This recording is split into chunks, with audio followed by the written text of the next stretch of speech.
के चरणारविंदों में कोटि नमन। मित्रों को, जिज्ञासुओं को, धर्म प्रेमियों को, ज्योतिष विज्ञान प्रेमियों को हर हर महादेव, बम बम भोले, नमः शिवाय। मित्रों, ग्रहों में अंतिम नंबर पर जो आता है केतु, बड़ा विलक्षण ग्रह है। अच्छा, केतु और राहु में डिफरेंस बड़ा विचित्र प्रकार का है। एक दूसरे के दोनों ही शत्रु हैं, एक दूसरे के मित्र नहीं है। इनका स्वभाव एक दूसरे से मैच भी नहीं करता है। केतु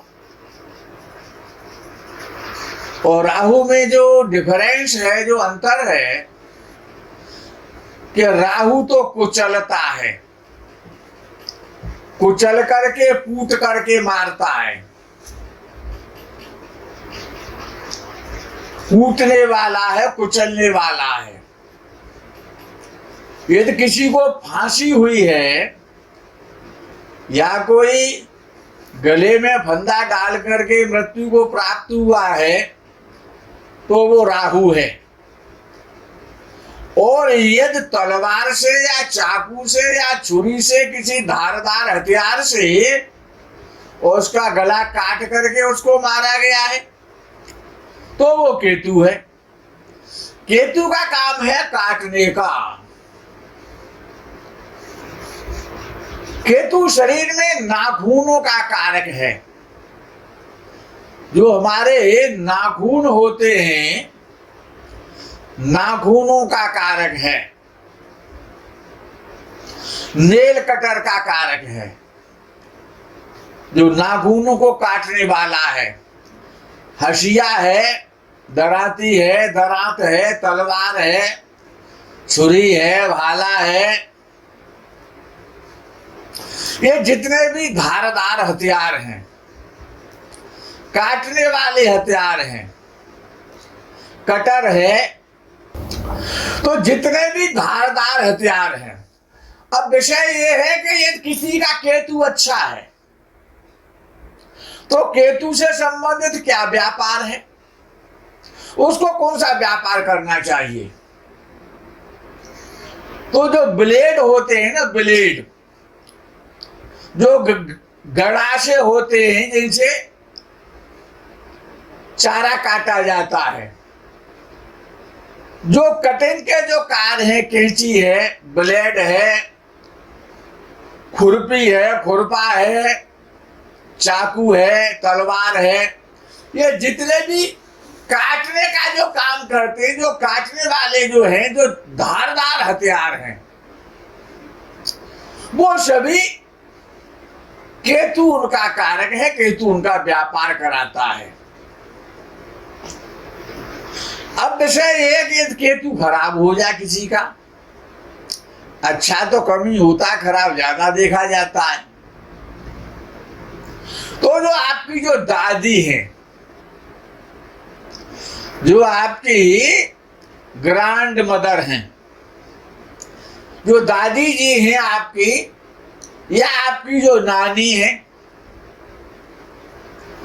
दादी और नानी का सम्मान करो, उनकी सेवा करो। या जो दादी के समकक्ष उम्र की जो महिलाएं हैं, अब दादी की उम्र की महिला तो 80 साल की होनी चाहिए। अब 20 साल की उम्र की महिला को तो दादी नहीं कह सकते ना। तो जो दादी और नानी, इनकी सेवा करने से केतु में काफी नेचुरली सुधार आता, प्राकृतिक रूप से वो मजबूत होता है। अच्छा, जितने भी संत महात्मा हैं, केतु का अच्छा करना है तो बड़ा सुंदर उपाय है विद्वानों ने लिखे हैं कि जो संत महात्मा हैं, और संत महात्मा बड़े बड़े आश्रमधारी नहीं, जो एसी वगैरह में रहते हैं, वो संत महात्मा नहीं कहलाते हैं। जिन पे अरबों की खरबों की संपत्तियां हैं, ऐसी गाड़ियों में चलते हैं, वो संत महात्मा नहीं, उनकी बात नहीं हो रही है। जो भ्रमणशील हैं, जो नंगे पैर भ्रमण करते रहते हैं, जो भिक्षुक हैं और सन्यासी हैं, सन्यासी हैं और भिक्षुक हैं, भ्रमणशील हैं, संत हैं, महात्मा हैं, अमलात्मा हैं, ऐसे विशुद्धात्माओं को और अमावस्या को भोजन कराना चाहिए। तो केतु बहुत प्रसन्न होता है, क्योंकि केतु वैराग्य का कारक है, मोक्ष का स्वामी है। अच्छा, केतु यदि आपका खराब है, स्वामी जी तो बड़ी मुश्किल से मिलते हैं आजकल, पैसे लेने वाले तो स्वामी जी बहुत मिल जाते हैं। तो केतु का एक मंत्र है, पलाश पुष्प संकाशम तारकाग्रह मस्तकम रौद्रम रौद्रात्मकम घोरम तम केतुम प्रणमामि हम। एक केतु का मंत्र, इसका 68,000 जप करना चाहिए, 68,000। तो केतु निश्चित रूप से प्रसन्न होता है। झंडा लगाने से हमने पहले भी बताया है, झंडे का व्यापार कर सकते हैं। झंडे को लगाने से केतु प्रसन्न होता है। राज्याधिकारियों से जब केतु अच्छा होता है तो राज्याधिकारियों से संबंध बनाता है। और जब केतु बहुत अच्छा होता है, उच्च राशि का होता है, तो अपनी जन्मभूमि से दूर ले जाता है और बहुत बड़ा अरबपति खरबपति बनाता है। अपनी जन्मभूमि का त्याग करना पड़ता है जब केतु अच्छा होता है, और दूसरी जगह ले जाता है। और जब पाप फल देता है, जब खराब हो जाता है, कर्मों का जब फल देने पे आ जाता है, तो क्या करता है? झगड़ा कराता है, मारपीट करवाता है, मुकदमा लगवा देता है, जेल भिजवा देता है, बंधन का कारक है, परतंत्र कर देता है, स्वतंत्रता को खत्म कर देता है। हर कार्य में जब बाधा आने लग जाए, मन अप्रसन्न रहने लग जाए, घर में क्लेश होने लग जाए, कितनाई कमाने पर धन ना रुके, कभी बरकत ना हो, कोई किसी की घर में बात को सुनने वाला ना हो, एक दूसरे का घर में परिवार में लोग शिष्टाचार और सम्मान करना भूल जाए, तो समझ लो आपका केतु खराब है। ये केतु के लक्षण हैं। केतु खराब आप कैसे समझेंगे? अगर केतु अच्छा, केतु का व्यापार करना है आपको, तो जो रस्सी होती है ना, रस्सी जिससे बांधते हैं या चारपाई बनाते हैं, या जो बांधने में रस्सी काम आती है, रस्सी होते हैं, रस्से होते हैं, बहुत लंबी लंबी रस्सियां, या जो धागा होता है जिससे कपड़ा बनता है, धागे जो बहुत पतला धागा होता है, रेशमी धागा है, कॉटन का धागा है, प्लास्टिक का धागा है, हजारों प्रकार के धागे हैं, रंग बिरंगे धागे हैं, रंग बिरंगे वस्त्र हैं। तो जो धागा है, धागे का कारक है केतु, तो धागे का व्यापार करना चाहिए, रस्सियों का व्यापार करना चाहिए, जेवड़ी जेवड़ा का व्यापार करना चाहिए। केतु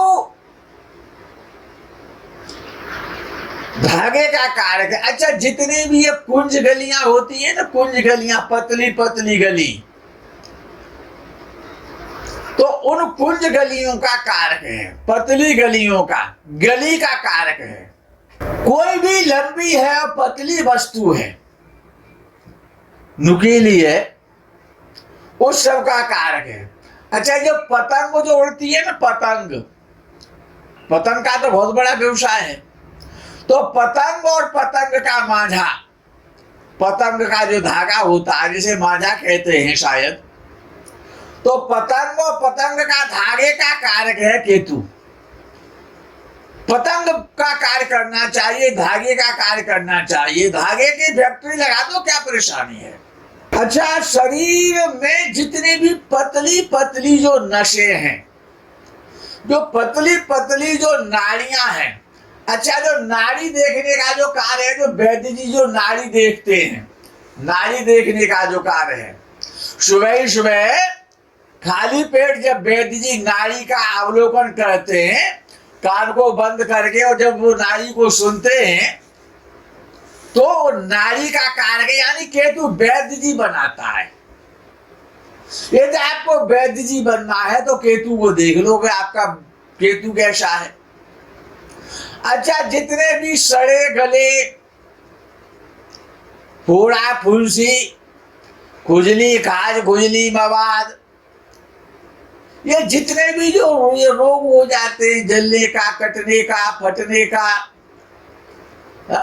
तो ये जितने भी फोड़ा फुंसी को जो यानी जर्राह का काम करवाता है केतु, जर्राह का काम कराता है। काटने पीटने वाला, सफाई करने वाला, ये केतु का कार्य है। जर्राह का काम कराता है केतु। अच्छा, जिसको जो मूर्छा की दवाई बनती है, मूर्छा, जो मिर्गी का दौरा पड़ता है, और पैरों में जितने भी चोट फेंट लगती है, उन सभी का कारक है केतु। चर्म रोग जितने भी प्रकार के हैं, चाहे वो 40 प्रकार के, चाहे वो 80 प्रकार के चर्म रोग हैं, हर चर्म रोग का स्वामी है केतु, कारक है। अगर केतु खराब नहीं होगा तो भूले भूंसी नहीं होंगे, खाज खुजली नहीं होगा, चर्म रोग नहीं होगा, श्वेत कुष्ठ है, लाल कुष्ठ है, तमाम प्रकार के कोण हैं, तमाम प्रकार के। अच्छा, ये बाल झड़ जाते हैं ना, बाल झड़ते हैं, बाल झड़ने में केतु का सबसे अहम रोल है। नाखूनों का खराब हो जाना, केतु के खराब होने से नाखून खराब होते हैं, और जब कुंडली में केतु खराब होता है तो व्यक्ति के बहुत जल्दी बाल झड़ जाते हैं। अच्छा, बाल झड़ने के जितने भी चिकित्सा है, जितने भी बाल झड़ने के तेल है, शैम्पू है, और भी बहुत सारी दवाइयां हैं, होम्योपैथी है, एलोपैथी है, जो भी है, जो भी पैथी है, उन सारी पैथियों का कारक है केतु। जड़ी बूटियां जो भी घोट पीस करके जो भी जड़ी बूटियां दी जाती हैं, अच्छा, केतु आपका अच्छा है तो आप कुछ भी तो नहीं कर सकते हैं। जब कुछ भी नहीं कर सकते हैं तो कपड़े धोने का ही कार्य कर लो, धोबी का कार्य कर लो ना, यानी बैग वाश की दुकान खोल लो, जहां पर कपड़े धुलाई होती है। सिलाई का काम, कपड़े सिलने का जो जो जो रेडीमेड जो कपड़े बनते हैं ना, उनका काम कर लो। सिलाई का काम, कटाई का काम, सिलाई का काम, कढ़ाई का काम, ये सभी कार्य केतु कराता है। कपड़े धुलने का काम केतु कराता है। अच्छा, जितना भी नशीला कारोबार है, नशीली वस्तुएं हैं, मादक पदार्थ है, उन सबका कारोबार, विषैली वस्तुओं का कारोबार भी केतु कराता है। मित्रों, ये जो केतु है, इसके मित्र जो है वो एक तो मंगल इसका परम मित्र है, बृहस्पति इसका परम मित्र, सूर्य इसका परम मित्र, चंद्र इसका मित्र है। इनके मित्रों से संबंधित और व्यक्ति को कार्य करना चाहिए। केतु यदि आपका खराब हो रहा है, केतु आपको पीड़ित कर रहा है, केतु से संबंधित आपका व्यवसाय नहीं चल रहा है, तो क्या करना है? वैदिक मंत्र है कि तुम कर्णवर्ण की तभी पेशो मर्जा अपेशे शंखद वीरजा यथा। अच्छा, ये तो केतु का वैदिक मंत्र है, यजुर्वेद से आता है ये तो मंत्र। लेकिन केतु का एक गायत्री भी है। केतु की जो गायत्री है बहुत अच्छी है, सरल है, वो बड़ी प्रभावी है। ओम पद्म पुत्राय विद्महे अमृतेशाय धीमहि तन्नो केतु प्रचोदयात्। इस गायत्री का 17,000, केवल 17,000 जप करने से और केतु प्रसन्न हो जाता है। अनेक रूप वर्णस्य शतशोथ सहस्रशः उत्पात रूपी घोरस्य पीड़ा दहत में शिखी। ये भी केतु का एक मंत्र है, ये पौराणिक मंत्र है। इसका भी आप जाप कर सकते हैं। 68,000 इसका जाप करना पड़ता है। लेकिन जो केतु की गायत्री है ये बड़ी प्रभावी है।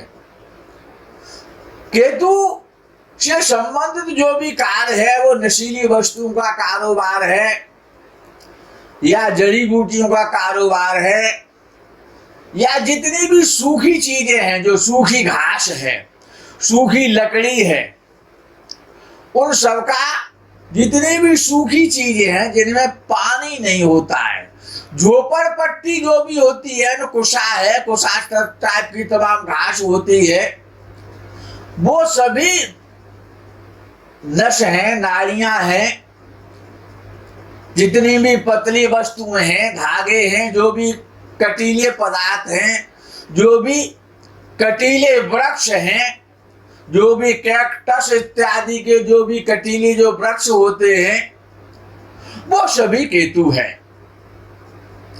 केतु से संबंधित व्यापार आपको करना चाहिए। केतु अपने में